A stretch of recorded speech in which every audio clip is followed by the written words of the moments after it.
Good evening, everyone. I hope you're well, hope you're doing alright. Guys, today it is going to be a really quick video because I just got back to Dubai and I'm feeling a little bit under the weather due to all the traveling and weather change is getting to me. So today I'm going to reveal to you the cognitive exercise that finally turned me profitable.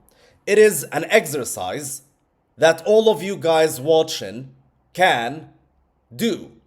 And it is an exercise that I've been doing for the past 12 years and I still do up until today, and it makes sure I get to sustain my profitability.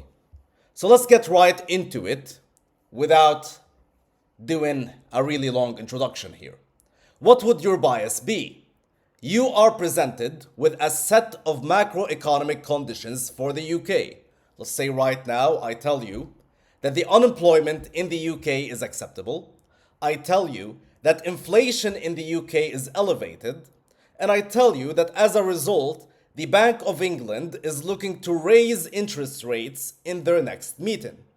Now, a perfectly reasonable conclusion for many traders might be that if the Bank of England raises interest rates, more investors would buy the pound in order to earn higher interest rates. Therefore, I'm bullish on the pound.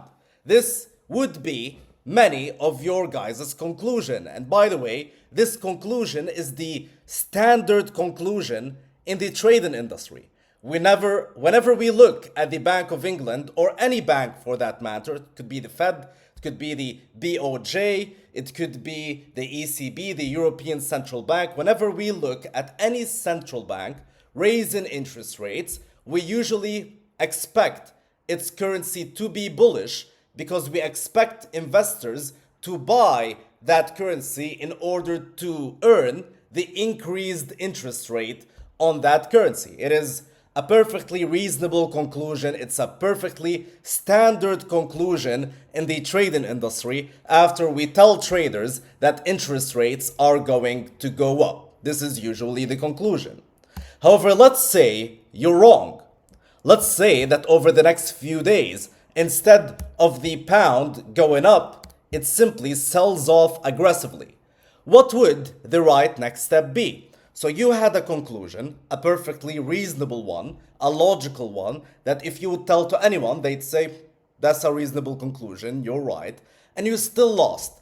What would the right next step be? Now, the mistake that many traders do is simply when they lose such a trade, they say, you can't win them all, it's just statistics, I backtested my system, it has a 40% win rate, which means I'm going to lose 60% of the times, it's just statistics caused my loss, and therefore I don't need to look into it further. There is no mistake here, it's just probability, it's just statistics, I lost because of normal arithmetics, that's it.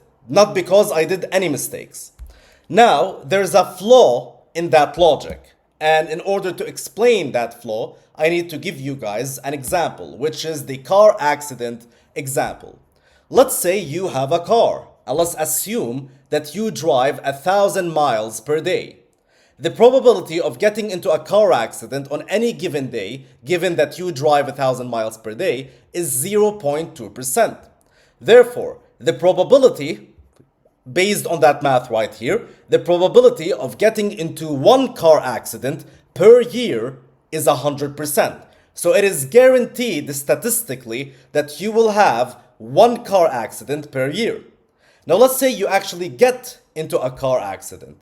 Would you think that it's wise or reasonable for you to throw your hands up and say, well, it's just statistics. I'll get into one car accident per year. There is no mistake here. No mistake is done. Statistics caused my car accident. Statistically, I will have one car accident per year. And therefore, this is just statistics playing out. There is no mistake happening here.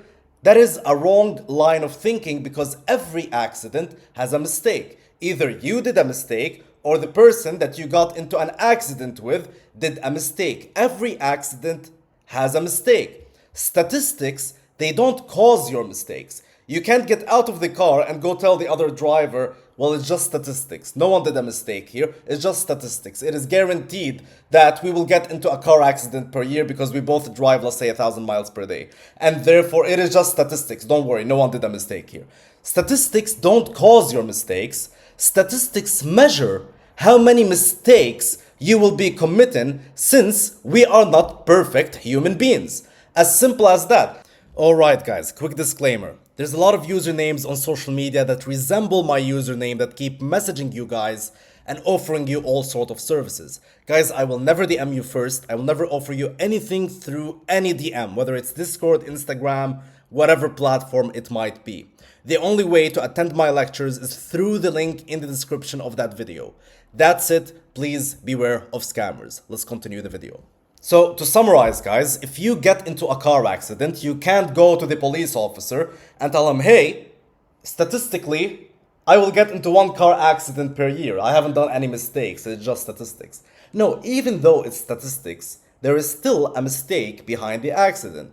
The same applies to trading. Even though you can explain your losses and your wins through your win rate and through statistics and through numbers, however, there is still a mistake behind them. And for you to evolve, you have to understand that mistake so you don't do it again. Alright, you can't lose and just blame it on your win rate. There is still a mistake behind that loss. So let's get right into what the solution should be.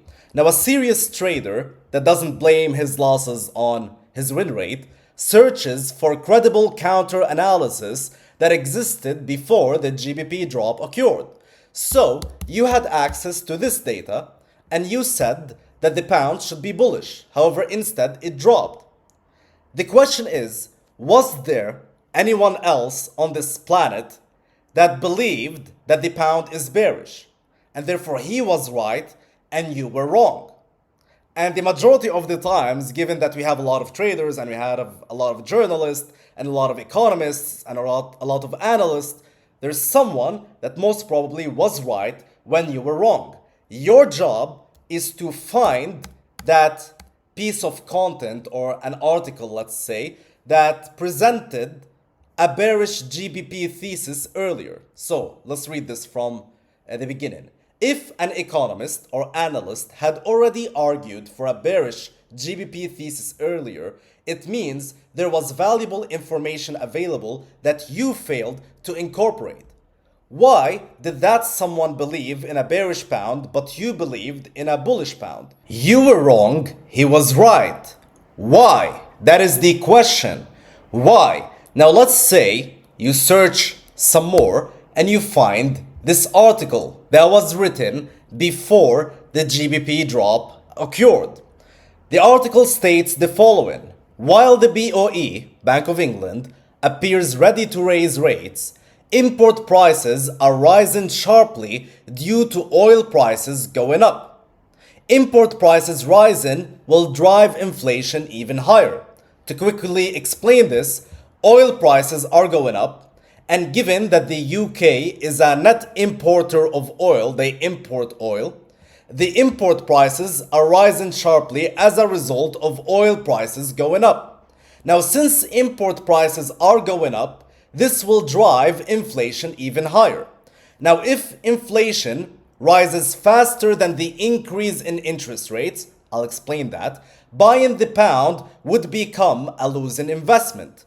Buyers of the pound will lose more purchasing power from inflation than they gain from interest rates. In other words, this is exactly what happened in 2022, by the way. What happened is that the Bank of England was raising interest rates. And usually a perfectly reasonable conclusion would be that the pound needs to be bullish in those circumstances. When interest rates go up, the currency in which the interest rate is going up usually gains momentum, becomes bullish. However, in the case of the pound in 2022, oil prices went up due to Russia and Ukraine happening. As a result, inflation in the UK hit 10%. Therefore, you are telling investors that if you buy the pound, you will earn, let's say at that time, 4% in interest on the pound.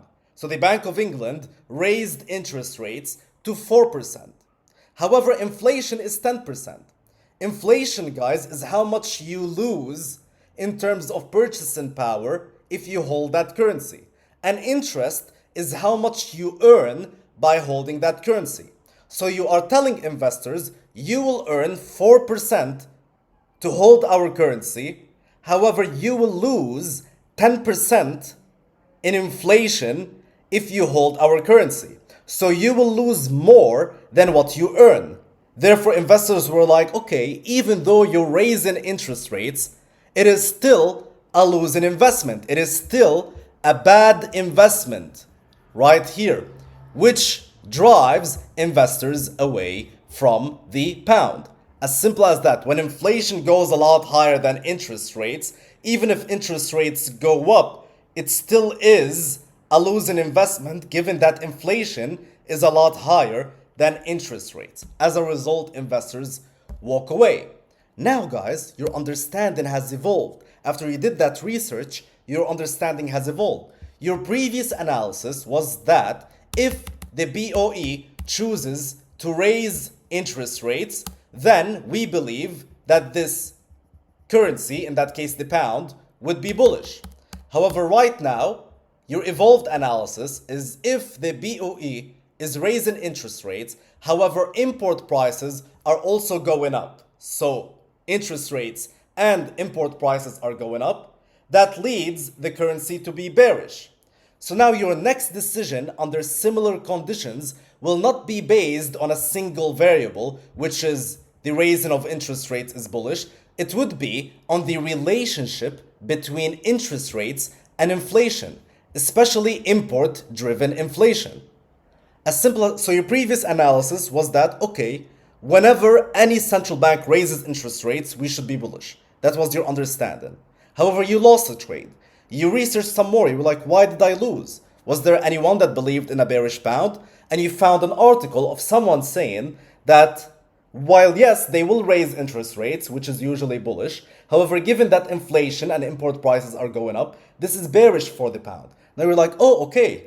So I don't have to only consider interest rates, I have to also incorporate import prices into my analysis. So I have to focus on the relationship between interest rates and inflation.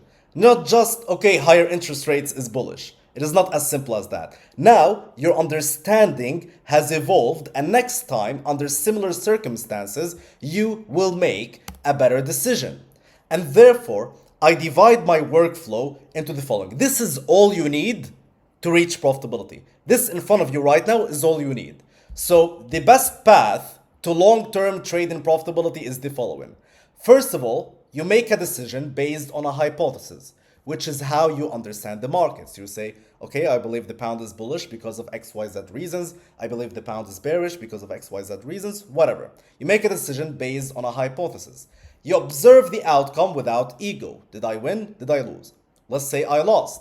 Now, if you lose, you study credible sources that had the correct opposing thesis.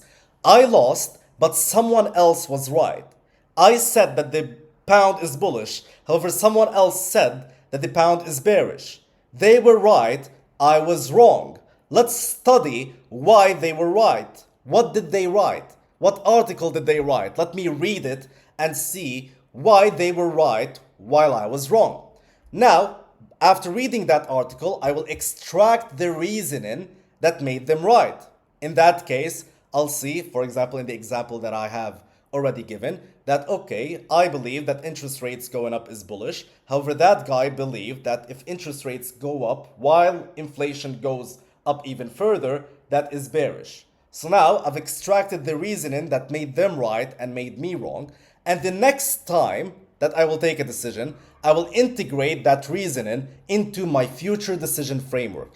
As simple as that. That's all you need, guys, in order to become profitable. You make a decision, you're wrong, you study credible sources that had the correct opposing thesis, you extract the reasoning that made them right, and then you integrate that reasoning into your future decision framework.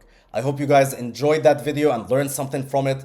I'll talk to you in the next episode of Revelations, and let me know down in the comments if you guys liked it. I'll talk to you soon. Goodbye, guys.